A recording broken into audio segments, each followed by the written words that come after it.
విడు మొరటోడు అని వాళ్ళు వీళ్ళు ఎన్నెన్ని అన్న పసి పిల్లవాడు నవ్వాడు.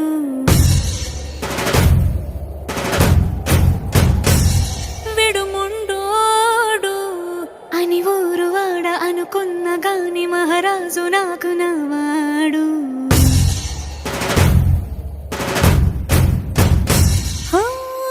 మాట పెడుసైనా మనసులో వెన్న రాయిలా ఉన్నవాడిలోన దేవుడెవరికి తెలుసును నాకన్నా.